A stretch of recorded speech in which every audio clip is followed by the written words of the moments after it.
What's up, guys? WonderBoyRobin here, and welcome back to more 9 hours, 9 persons, 9 doors. Yeah, so let's get going. Alright, so we left off here. I don't recall. It's been a while since I actually played this, so let's just go on and see what's been happening. Alright. Snake finished reading and carefully returned the card to his pocket. The message had been lightly, but its meaning was clear. Only those who verified the numbers at the red could pass through the numbered doors. Teams could not increase or decrease the numbers. The red, deads, and bracelets enforced the rules. They were judge, jury, and executioner. Wow. In defiance of Zero's suggestions, both Santa and Seven put fingers down their throats and began to gag. Yeah. The rest stiffened. Some touched their stomachs, some simply stared at their bracelets. Jumpei gingerly touched his stomach. There was a bomb inside his body. Thought of it made him queasy. His stomach felt oddly hollow and his legs were weak. What had Zero designed such a luxurious game? Jumpei looked over at the others. Alright, I'm gonna ask one more time. Do any of you know anything about Zero? They were all silent, each person waiting to hear what the others would say. Finally, Santa spoke. Actually, I saw him. I saw Zero when I got grabbed. I didn't see his face, though. Son of a bitch was wearing some kind of gas mask. What the hell? Come on, guys. Give me something. You know, like, surprise or something. Instead, it was Santa who looked surprised. There was a moment of silence, and then everyone spoke at once. Yeah, I saw him too. Me too. He was wearing a gas mask. As stories were stored out, the truth became clear. All of their stories were the same.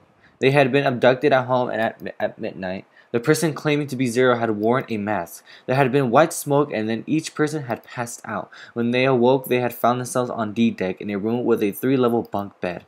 Only 7 stories seemed to lack the detail of others. Oh, me? Yeah, well, mine was just like the rest of ours. That was all he had said. It had occurred to Jumpei at the time it sounded somewhat strange, but he didn't press the issue. He hadn't done so because there was something that struck him as even stranger. That was the mystery of the relationship between Snake and Clover. What? For some reason, they had been abducted from the same room and woken up in the same room. What? Damn, they had sex. Jumpei looked at them thoughtfully. So what's the deal with the two of you, anyway? It was Clover that answered. Clearly, she felt she had nothing to hide. We're siblings. Oh. Never mind. They did not have sex. We're siblings. Siblings? Yeah. Snake is my older brother. Obviously, that means I'm his little sister. That really so hard to understand? Jumpei was taken aback. The others seemed just as surprised. She is correct, of course. He laid his hand on Clover's shoulder. Are you surprised? Well, yeah, but why? There's other people there here, connections to one another. Those two are, for instance. Snake pointed at Jumpei and June. Oh, you mean between Jumpei and me? Ah, yes. You did say you were childhood friends, didn't you? You went to school together? Who's Lotus? I'm losing names of who's who now. Yeah. June glanced at Jumpei uncomfortably with a sudden attention. Jumpei felt somewhat nervous as well and tried to scratch his head as casually as possible. Hey, you think maybe we can figure out who Zero is this way? Yeah, you're right. You can connect the dots between the victims and leads you to the prep, textbook, stuff. Jumpei, June, does any of this ring a bell? Ring a bell? Ring a bell? Ring a bell? They looked at one another, and like it was a stag, they both tilted their neck and at the same time. Well, perhaps you went to school with the son of a multimillionaire. A millionaire? Son? Well, son bought this boat and set up all of this. Whoever Zero is, they must be incredibly rich. Well, we can't be sure of that. To be, this seems as though it's the work of an organization, not an individual. Zero is most likely simply the representative of a larger group. What sort of organization? It could be a number of things. Any army perhaps, or a research group. Perhaps this is all some sort of psychological experiment. If it is, then it's pretty fucked up experiment. I mean, come on, a guy's dead. He deserved it though. Come on, we all know that he deserved it. The word dead hung in the air, heavy and ominous. The room went quiet again. I don't know who the hell Zero is, who this Zero asshole is, but I know for sure he's gonna get pretty fucked up in here in his head to do all this. If this was all one guy, then he's got some serious issues. Yeah, man, I'd be scared. Even with the specter of death hanging over them, their discussions continued for some time. In the end, however, they learned nothing. The time flies. They're still there and they're wasting time. In the end, by the time they end up leaving, there's gonna be 1 hour left until they have to. Yeah. By the time they finished, 1.5 of their 9 hours were gone. See? All they had to show for it was impatience. Man, look, we only got 7.5 hours left, okay? You really should want to just sit around? No one was willing to argue this time. Very well then. There's only one way for us to proceed. You sure not gonna be fun running around knowing we got jump with Zero says. Jump? Well, it's stupid to just sit around here and doing nothing. Thanks to Snake, we have some idea of how this all works. Correct, and as long as we follow the rules, we should most likely be alright. But what? Oh wait, that was me. Who's going to go in which door? June looked toward the numbered doors. I really hope we don't get separated with June. Oh yeah, that's right. We can't have any more than 5 people in one door. All 8 of us can't go in the same door. Then it would seem we will have to split up. Wait! Lotus looked terrified. I'm telling you now, there is no way in hell that I'm going into door 5. Come on, don't be selfish. Call me whatever the hell you want. I'm not going in there. If I'm going to have to wait through all that blood, then I'd rather stay here. And we'll do nothing so well. Ace shook his head sadly. Sorry, but I ain't going in there either. Someone else can go into door 5. Oh, Santa, not you too. Hey man, I just bought these shoes. Oh my gosh. Jordans? I feel you, man. No, actually, I don't feel it. I would never wear Jordans. If you think I'm getting some creepy dude's blood all over him, you got another thing coming. That was the last straw. What the hell, man? Why aren't you the one who kept saying we should get going? Yeah, so? Doesn't mean I wanted to go into door 5. Oh, God. There was an awkward silence. Finally, Seven spoke. Fine. I'll go into door 5. I can't go in there alone, though. Anyone else willing to come with me? There was another long silence. This time, Snake was the only one to break it. I'll go. What? Don't worry, you'll be fine. We may part now, but I'm certain we'll meet again later. How do you know that? Because I do. That's not an answer. If you're going, I'm going too. I'm going to door 5. What am I going to do with you? There's nothing you have to do. Ace stepped forward. If I join you, the problem is solved, correct? 7 is 7 and Snake is 2. And if you add Clover's 4th and I'm 1, the digital root will be 5. 7 plus 2 plus 4 plus equals I don't care. Yay! Oh, it works perfectly. The 4 of us can go into door 5. Wait, what about the other 4? What's the digital root gonna be? Jumpei did a quick mental calculation. Oh great, that's what I have to do. Lotus, Santa, June, and Jumpei remained. Their bracelet numbers were 8, 3, 6, and 5. 8, 3, 6, and what would the digital root be? Ah! It would have to be 4, right? I mean, overall. Okay, so 8 plus 3 obviously equals 8 plus 3, 8, 9, 10, 11. 11. 6 plus 5 equals 11. 1 plus 1 equals 2. 1 plus 1 equals 2. 2. Oh, 4, of course. So we're good. No, we're good. We're good. Yeah, we're good. See, it had to be 4. No problem here. He repeated what he had determined.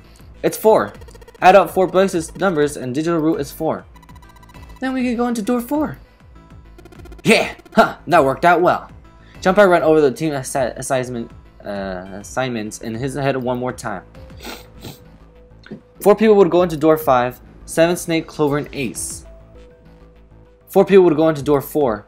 Lotus, Santa, June, and Jumpei. Jumpei had to ask himself and the teams were what they really wanted. Beyond door 5, what remained of what the ninth man? He never wanted to see that thing again, but something in him said it would be unwise to examine the corpse even a little closer. Of course he went through door 5. He wouldn't be going with Lotus and Santa. True, it would be impossible for him to bring June with him though door 5, but that would mean she would have to see the horrific carnage that waited there. Jumpei didn't want that. Jumpei was torn. Should he, that's what she said. Oh my gosh. Should he stay silent and go through door 4, or should he stop with them all and insist on door 5? As he turned his options over and over in his mind, Ace spoke up. Alright then. It seems we've reached a conclusion. Shall we go? We began to walk to door 5. Clover and Snake followed with 7 and a short distance behind. Jumpei, which door do you want to go through? Decide that door will be fine. Decide that it will be her. We had to be door 5. Oh, what the heck? We actually have to do this? Okay, so it's also gonna be door 4 because we really don't want June to like get upset or like get dazed with all that blood and stuff like that and faint and then having something bad to happen. But then again, I feel like they want us to go to door 5 because it's the right thing to do. Shoot. Okay, let's just go with 4. We're fine. No. I think we're fine. No! I should have done 5. Should always go left. Damn it. Never mind. Decide that door 4 would be fine. He would go through door 4 with Lotus, Santa, and June. Why had Jumpei have considered doing otherwise? Why he would be there for June. For Aikan and Kakushi. Yeah, we're doing it for June. Because in the end, we'll get laid. That seemed good. He felt it was the right choice to make. I'm just saying that. We should like stick close to her, you know? He made no choice of affection, but Jumpei saw her as something more than just a friend from his childhood. See? He watched the other 4 walk toward the door. Ace, Snake, Clover, and 7. Jumpei said nothing as they left. Before long, they had reached door 5. They talked to one another for a few seconds, saying things Jumpei couldn't hear, and then lay their hands one by one on the scanner panel of the red.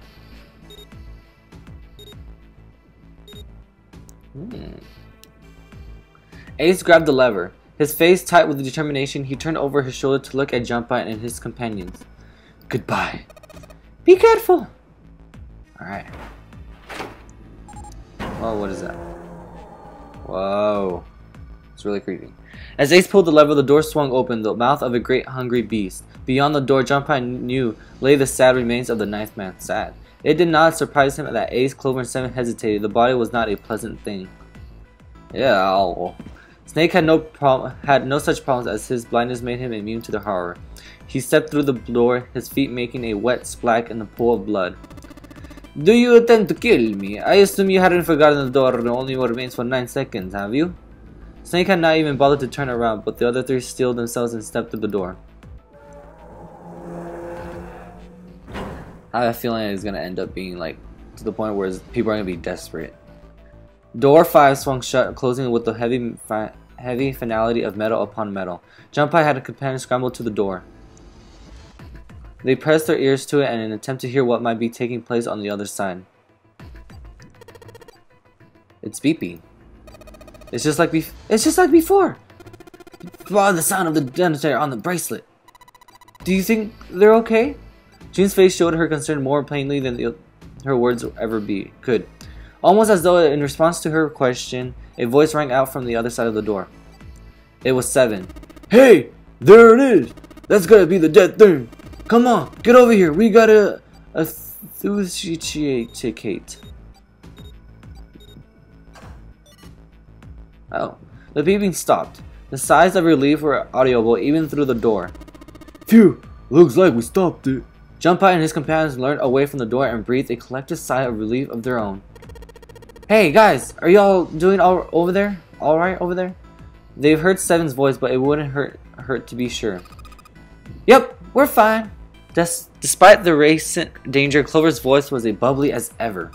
Oh, hey, I'm gonna tell you about this whole death thing, okay? The dead is just like the red, but the color's different. You know how the red was red? Well, the dead is blue. Other than that, it's just like the red. Association is the same too. Awesome, thanks, that helps a lot. Hopefully we don't end up dying. Well, we should probably move on now. You be careful out there. Roger that. Robin boy, out. See you guys later. See you guys on the flippity flip. Jumpei and the others left the door left door 5, and headed toward door 4. He stood in front of the red and placed each of their hands upon it. Oh. Oh. Oh. A 4 asterisk appeared on the screen. Jumpei grabbed the lever and turned around. You guys ready? Yeah. Sure.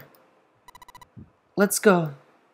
None of them looked partially optimistic, but their faces were set. Jumpei nodded to them and turned back toward the red. Alright, let's go. With strength and determination, he pulled the lever. My god.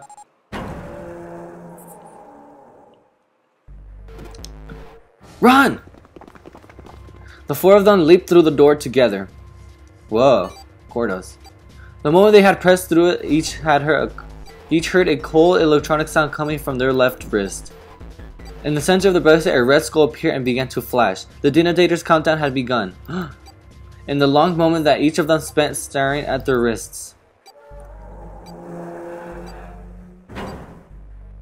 The numbered door behind them closed. The sound of metal beating down the hallway.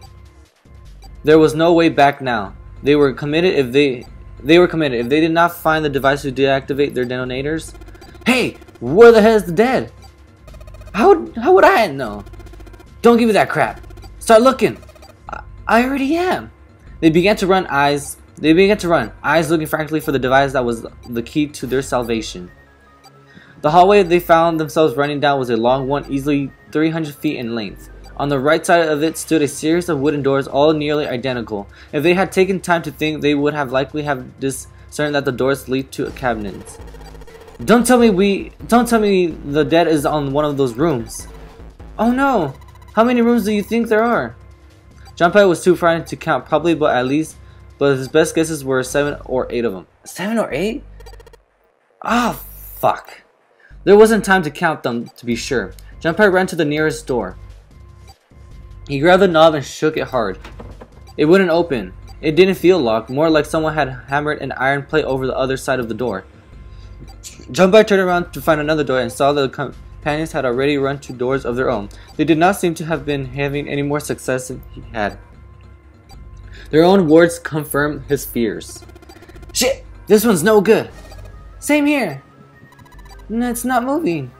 June was the last to speak up. As Jumpei looked in her direction, his eye caught something he hadn't noticed before. What did he catch? Her boobies? A small red light. It flashed at him, dimly from the end of the hallway. That's it! Over there! Ooh, I can see that they're running. Even as he yelled, he ran. He grabbed Santa, Lotus, and June and pulled them toward the light. Santa called out to them as he ran. Hey, how many more seconds do we have? How would I know? Our limit is 81 seconds. I know that, goddammit. I'm asking if you know how many seconds we have left. And in all likelihood, Jumpei figured nearly a minute had already passed since the door had closed behind them. If that was true, urgency foremost in all of their minds, they are right at the end of the hallway. The dead sat on the left wall, blinking almost tangly at them. Hurry! Jumpei grabbed hold of the machine, his hands slick with sweat and shaking. He slammed his hand against the scanner panel. The other 3 quickly followed suit. Pull it, pull it, pull it! With a grunt, Santa yanked the lever downward. Ah, we are good. Pant. Oh, that's a go. Phew, looks like it stopped. His hands beginning to steady. Jumpei wiped away some of the sweat that had bedded on his forehead. As they caught their breath, the 4 companions began to look around. At the end of the hallway lay a heavy-looking set of double doors. Set into the walls of the hallway on either side of the larger door were 2 smaller ones. They all needed inspecting, but Jumpei began with the largest of the 3, the double doors. How many times had he come across similar doors with similar results? He wondered. Or perhaps he corrected himself, more of a lack of results. Whatever the reason, the door remained firm and unyielding and refused to allow Jumpei or anyone else passage. Near the handle was a small keyhole. Use a keyblade. Above the keyhole was a small symbol engraved in the brass. Mail. He wasn't quite sure what to make of it, and stared at it for a moment in conclusion. It was June that corrected him. No, that's a symbol for male. That's probably the symbol of Mars. Well, technically they are the same symbol, but I saw a number of similar symbols near the main stairway. The symbols of each solar system. The Sun, Saturn, the Earth. At least that's what I'm assuming. So this isn't the man symbol, it's a symbol for Mars. I think so, yes. While Jumpei and June talked, Santa had disappeared. What? Are you kidding me? They turned to find him some distance down the hallway and had gone to check the other doors. Oh, okay, but I say he left us. Eventually he reached the last of it and jogged back. It took him only a moment to catch his breath again. Here's the deal. None of the other doors open. Then that must mean only we have 2 more doors. Lotus expanded the doors on the other side of the larger double door. Each one had a metal plate attached to it. B92, B93. Jumpei figured they were probably room numbers. The door on the left had read B92 and the door on the right read, proclaimed that it led to B93. Alright, let's open them. Yeah! Jumpei put his hand on the doorknob for the door and said, Room 92. That said room 92. Time to move to the door to the room 93. Good choice of going left. They made it through the numbered door alive. There was nothing more to be afraid of. Jumpei and Santa looked at each other and nodded. 1, 2, 3. And usually they pushed against their respective doors. It opened and promptly found themselves in a new room. Alright guys, I'm gonna end this right here. And I hope you guys enjoyed. It's getting really intense, you know, with everything. They finally were getting somewhere instead of talking in that one hallway for hours. They really wasted an hour and a half. But whatever. Finally, it's just 5 of us, right? 5 or 4 of us. And we gotta stay close to June. So we gotta keep June close to us, knowing that we would have gone to door 5, she probably would have fainted or something. But anyways, like I said, hope you guys enjoyed. And I'll be seeing you guys again soon. WonderBoyRobin, signing out.